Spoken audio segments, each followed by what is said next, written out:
साथियों नमस्कार। जैसे कि आप लोगों को पता चल ही गया होगा कि जो 22 तारीख वाला जो केस हुआ था, जो एनआईएस डीएलएड वालों ने लगाया था, अदर स्टेट से डीएलएड करे हुए हैं, उसकी हियरिंग डेट अब 24 को चली गई है। तो इस केस के बारे में लोगों का ये कहना आ रहा था कि यार स्टे लगेगा या नहीं लगेगा, क्या हो सकता है। बहुत सारे लोगों के मन में सवाल आ रहे थे, कहीं ना कहीं हमें प्रॉब्लम तो नहीं आएगी, या अगर डेट बाई चांस बढ़ा देते हैं तो कहीं जूनियर डाइट वालों को मौका मिल जाएगा, फिर कहीं ना कहीं गुणांक और आगे बढ़ जाएगा और लिस्ट और देर में आएगी, काउंसलिंग प्रक्रिया और देर हो जाएगी।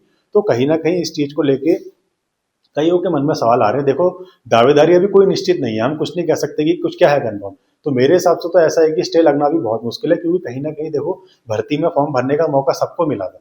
कहीं रुद्रप्रयाग और चंपावत जिले का मुझे इतना अंदाजा, जहाँ उन्होंने मना करा था, लिखा हुआ था कि अदर स्टेट वाले अलाउ नहीं कर, वहाँ अलाउड नहीं है, या फॉर्म नहीं भर पाएंगे, हम आवेदन उनसे नहीं लेंगे। बाकी और जगह जिलों में तो फॉर्म भरे होंगे लोगों ने, ऐसा नहीं है, क्योंकि देखो भर्ती आई है तो हर किसी ने फॉर्म तो भरा ही होगा। बाकी स्टे की जो बात आ रही है, उनका कहना ये है कि यार हमने जो है उत्तराखंड के निवासी हैं, बाहर रह के जब हम प्राइवेट जॉब कर रहे थे, अन्य स्कूलों में पढ़ा रहे थे, तो हमने वहीं से डीएलएड कर लिया था। तो कहीं ना कहीं हमें भी इसमें मौका मिलना चाहिए था। उनकी बात ये आ गई कि इसमें स्टे लगना चाहिए। देखिए, स्टे लगना थोड़ा मुश्किल है। कहीं ना कहीं ये हो सकता है कि वो लोग क्या कहते हैं, जितनों के फॉर्म भरे गए थे उनको वो शामिल कर लें। मे भी ऐसा हो सकता है। बाकी एक लास्ट चांस ये बन सकता है कि बाई चांस ऐसा हो कि स्टे लग जाए और उनको मौका मिल जाए, कुछ भी हो सकता है। ठीक है। दूसरी बात ये आ रही थी कि यार अगर इनको मौका मिलता है या डेट बढ़ जाती है बाई चांस, तो कहीं ना कहीं जूनियर डाइट भी आगे आएगा, क्योंकि वहां भी कंप्लीट हो चुका है सब। तो ये इनके आने से देखो, उनका जो मार्क्स है वो काफी हाई है, तो कहीं ना कहीं जो है गुणांक बढ़ेगा। और प्रत्यावेदन की लिस्ट जो आप कहने वाले हैं कि आप कुछ दिनों में आने वाली है, तो कहीं ना कहीं वो भी और देर में हो जाएगी। तो इससे काउंसलिंग प्रक्रिया भी बहुत प्रभावित होने वाली है। जैसा आप लोगों ने पिछली बार देखा होगा था कि जब पांचवी जब काउंसलिंग हुई थी जिलों में, तो उसमें जब केस लगा था तो करीबन 7-8 महीने या 1 साल के आसपास टाइम लग गया था उस दोबारा उस काउंसलिंग की प्रक्रिया को सुचारू रूप से चलाने के लिए। तो कहीं ना कहीं जो कोर्ट केस हो रहे हैं लगातार उत्तराखंड में, कहीं ना कहीं इस काउंसलिंग की प्रक्रिया को प्रभावित करेगा। पहले एक केस निपटा, टिहरी का केस निपटा ही था कि अब एनआईएस का केस आ गया, तो कहीं ना कहीं ये केसेस होना भी कहीं ना कहीं इस भर्ती को प्रभावित थोड़ा बहुत कर रहा है। तो बाकी आपको डरने की कोई जरूरत नहीं है। देखो, रिजल्ट है जो आएगा सभी के साथ होगा, ऐसा तो है नहीं किसी एक के साथ होगा कि भाई तुमको पॉइंट आउट कर दिया कि तुम चलो तुम्हारा नहीं होगा, ऐसा तो है नहीं। जो होगा सभी के साथ होगा।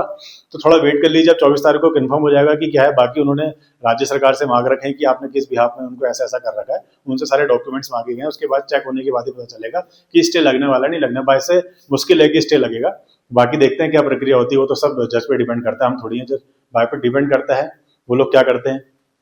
दूसरा ये है कि कई लोगों का कहना है कि सर ये जो प्रत्यावेदन की लिस्ट है कब तक आ सकती है। प्रत्यावेदन की लिस्ट में देखिए अभी टाइम है। मान के चलिए जैसे आज तुम्हारा हो गया 23 तारीख हो गई, 23-24, यानी कि 24 के बाद ऐसा सुनने में आ रहा है कि शायद 24 के बाद आ जाए प्रत्यावेदन की लिस्ट, क्योंकि संकलन की प्रक्रिया सभी जिलों में लगभग हो चुकी है। तो कहीं ना कहीं धीरे धीरे प्रत्यावेदन की लिस्ट आ जाती है, उसके बाद काउंसलिंग की प्रक्रिया शुरू हो जाएगी। मे भी ऐसा हो प्रत्यावेदन की लिस्ट आती है वो 2-3 दिन का समय दें आपको, और तुरंत ही क्या हो जाए, काउंसलिंग की प्रक्रिया शुरू हो जाए। ठीक है। और बाकी कुछ चीजें ऐसी आ रही थी, कईयों के सवाल आ रहे थे जो मैं देख रहा था, मैं आपको कुछ सवाल बता देता हूँ। जैसा उनका कहना था कि सर हमने क्या कहते हैं कैरेक्टर सर्टिफिकेट का करना है। देखिए, कैरेक्टर सर्टिफिकेट आप क्या कर सकते हैं, जो आप जहां से आपने लास्ट आपने कॉलेज कर रखा है या जहां आपने लास्ट पढ़ाई कर रखी है, वहां से आप कैरेक्टर सर्टिफिकेट बना सकते हैं। देखिए, कभी कभी मांग लेते हैं, कभी नहीं मांगते हैं, ऐसा भी होता है। ठीक है।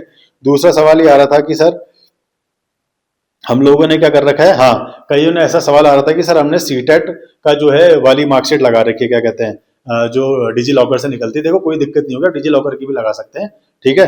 और कोई एक सवाल और आ रहा था कि ये इनका कहना था कि सर मैंने यूटेट की मैंने यूटेट की मार्कशीट लगाई थी, लेकिन अब मेरे नंबर बढ़ गए हैं, तो अब मैं क्या सीटेट के लगा सकता हूँ। देखो, अब शायद वो अलाउ नहीं करेंगे मेरे हिसाब से, तो क्योंकि उनके पास आपका आवेदन पहुंच चुका है, तो वो उसके साथ से डिटेल मैच करेंगे।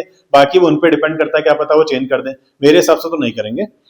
बाकी और हाँ, एक सवाल और आ रहा था कि उनका कहना था कि सर मेरी जो डिग्री है, मेरी जो मार्कशीट है बीए की, वो भी आई नहीं है, तो उसका क्या हो सकता है। देखिए, इसमें ऐसा होता है कि जो जिला होता है, ये सब चीजें डिस्ट्रिक्ट पे डिपेंड करती हैं।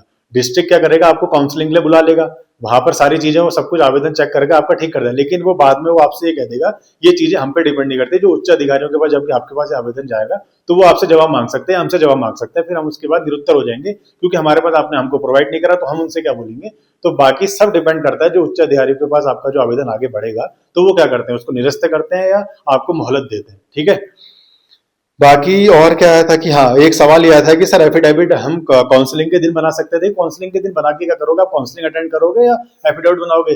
ठीक है, तो काउंसलिंग से पहले पहले आप जितना हो सकता है एफिडेविट बना लीजिए टाइम से पहले, और जो जो उसमें लिखा गया है 100 रुपए का ई स्टाम्प खरीदिए और वहां जाइए तहसील में, तुरंत आपका सब कुछ वैसे लिख लुक के साइन करा के आपके हाथ में दे देंगे, आपका शपथ पत्र तैयार हो जाएगा।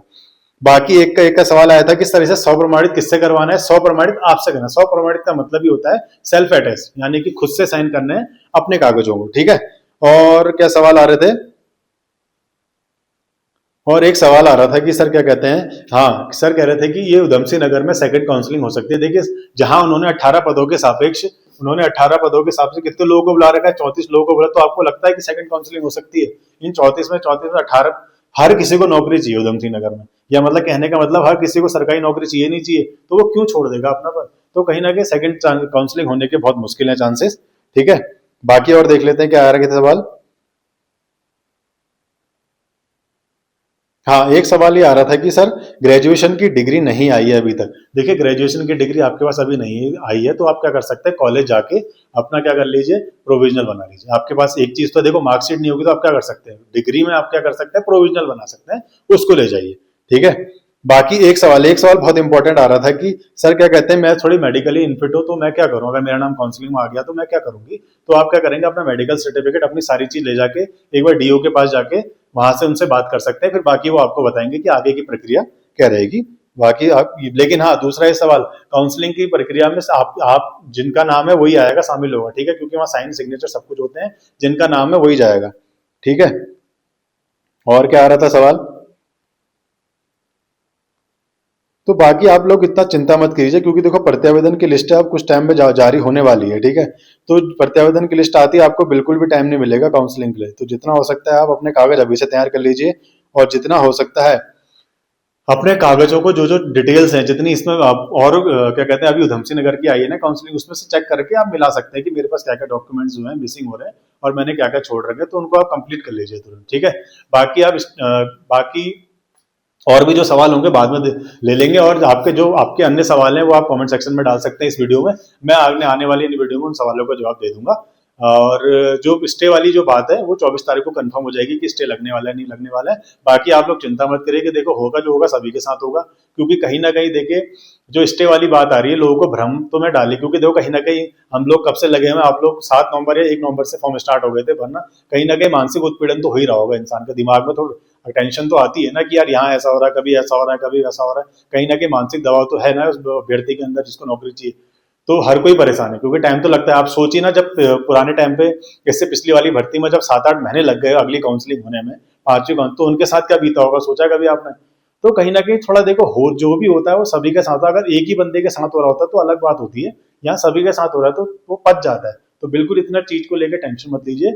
24 तारीख को हेयरिंग हो जाएगी, उस दिन पता चल जाएगा क्या होने वाला है। देखिए स्टे ना लगे तो वो बेहतर है, क्योंकि देखो काउंसलिंग की प्रक्रिया इससे प्रभावित होगी।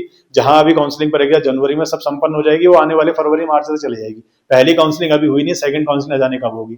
तो बेटर यही होगा जो कि आप लोग जैसा चल रहे हैं वैसे चलते रहिए, और बाकी आपके जो भी क्वेश्चन आएंगे कमेंट सेक्शन में डाल दीजिएगा। वीडियो देखने के लिए धन्यवाद।